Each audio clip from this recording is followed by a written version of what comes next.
சின்ன வயசுல சொன்னாங்க காலேஜ் போனீங்கன்னா லைஃபே மாறிடும்னு. காலேஜ் போகும்போது வேலை கிடைச்சிச்சுன்னா சும்மா அதுக்கு மேல லைஃபே ஜாலி தான்ப்பா, ஆனந்தமா இருக்குங்கப்பா அப்படின்னாங்க. அதுக்கப்புறம் வேலை கிடைச்ச பிறகு கல்யாணம் பண்ணிக்கின்ற ஹாப்பிலி எவர் ஆஃப்டர்னு சினிமாவா போட்டு காமிச்சாங்க. எல்லாரும் சொன்னாங்க அவ்வளவு பிரெயின் வாஷிங் நடந்தது. சரின்னு கல்யாணம் பண்ணிட்டா ஐயோ, எங்கேயோ ஒரு இடத்துல பொறிதட்ட துவங்கும் பொழுது இல்லப்பா, something is not right. I have to start thinking how I am thinking, living. I need to reorganize myself. Something is wrong. Not something, everything is wrong. அடிப்படைகள் தவறு.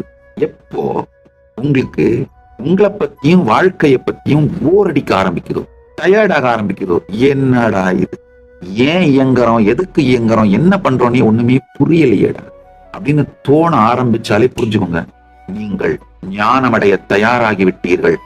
அந்த ஞான தேடுதல் தான் வெளியில் இருக்கின்ற நீங்கள் பார்க்கின்ற உலகம் சலிக்க துவங்குகிறது.